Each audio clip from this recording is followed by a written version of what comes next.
32 वनगमन पूर्व राम के द्वारदान। वनगमन पूर्व राम के द्वारदान। बड़े भाई राम की आज्ञानुसार लक्ष्मण गुरु वशिष्ठ के पुत्र सुयाज को अपने साथ ले आए। राम और सीता ने अत्यंत श्रद्धा के साथ उनकी प्रदक्षिण की। इसके पश्चात उन्होंने अपने स्वर्ण कुंडल, बाजूबंद, कड़े, मलयन तथा रत्नजटित अन्य आभूषणों को उन्हें देते हुए कहा, हे मित्र, जनकनंदिनी सीता भी मेरे साथ वन को जा रही है, इसलिए ये अपने कंकण, मुक्तामल किंकरी, हीरे, मोती, रत्नादि समस्त आभूषण आपकी पत्नी को दान करना चाहती हैं। आप इन आभूषणों को सीता की ओर से उन्हें आदर तथा नम्रता के साथ समर्पित कर देना। मेरी यह स्वर्ण जटित शैया अब मेरे लिए किसी काम का नहीं है, अतः इसे भी आप ले जाइए।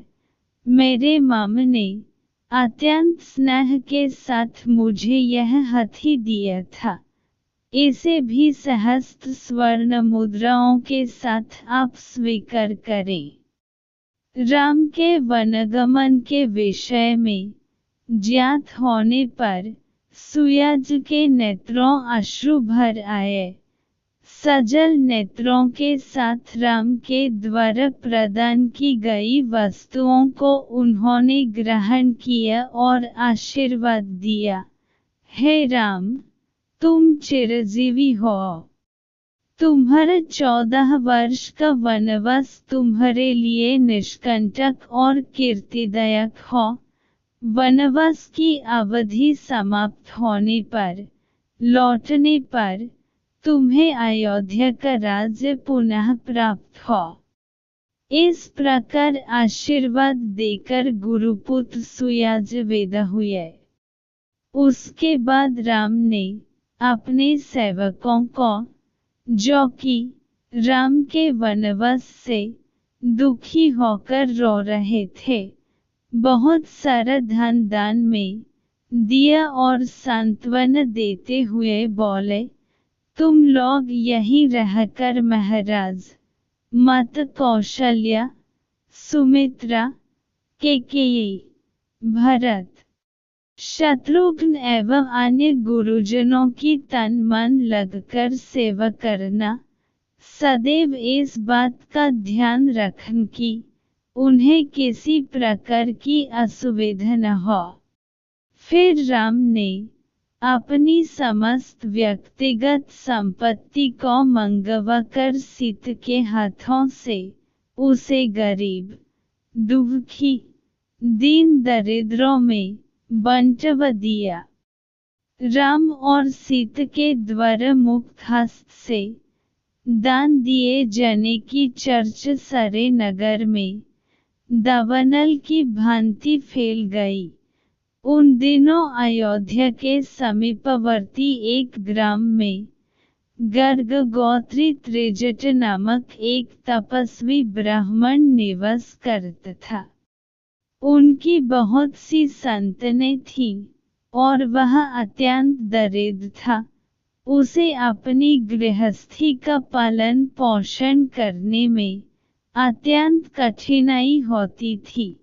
राम के द्वारा किए जाने वाले दान की चर्चा सुनकर उसकी पत्नी ने उनसे कहा, हे स्वामी, आपको भी ज्ञात हुआ होगा कि अयोध्या के ज्येष्ठ राजकुमार श्री रामचंद्र जी अपना सर्वस्व दान में वितरित कर रहे हैं। आप भी उनके पास जाकर याचना करें। हमारी निर्धनता और दरिद्रता से तथा आपकी याचना से द्रवित होकर दयालु राम हम पर भी अवश्य ही दया करेंगे और इस दरिद्रता से हमारा उद्धार कर देंगे।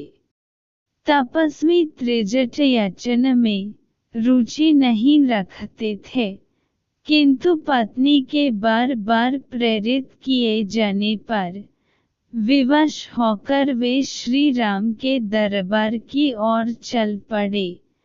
वे शीघ्र एक के बाद एक 5 ड्योढ़ियां पार करके राम के समक्ष जा पहुँचे। उनकी तपस्या जनित तेज और ओज प्रभावित राम बोले, हे तपस्वी, हे ब्राह्मण देवता, आपका हृदय तीव्र गति से स्पंदित हो रहा है और शुभ्र भल पर श्वेत कण झलक रहे हैं। ऐसा प्रतीत होता है कि आप बड़ी दूर से तीव्र गति के साथ चले आ रहे हैं। आपकी वेशभूषा आपके धन का अभाव का परिचय देता है, अतः अपने अपने हाथ में जो दंड रखे उसे आप अपनी पूर्ण शक्ति के साथ फेंकिए। यह दंड जहन पर जाकर गिरेगा। आपके खड़े होने से उस स्थान तक जितनी गौएं खड़ी हो सकेंगी मैं आपको अर्पित कर दूंगा और उन गौओं के भरण पोषण के लिए भी पर्याप्त साधन जुट दूंगा। इस आदेश को सुनकर त्रिजट ने पूरी शक्ति के साथ दंड फेंका। दंड सरयू नदी के दूसरी पर जाकर गिरा। राम ने उसके बल की सराहना की तथा उसे अपनी प्रतिज्ञानुसार गौएं दान में दी। उनको विदा करने के पूर्व स्वर्ण, मोती, मुद्राएं, वस्त्रादि भी दान में दिया। इस प्रकार अपनी असंख्य धनराशि का दान कर सबको संतुष्ट करने के पश्चात वे सीता और लक्ष्मण के साथ पिता के दर्शनों के लिए चले गए।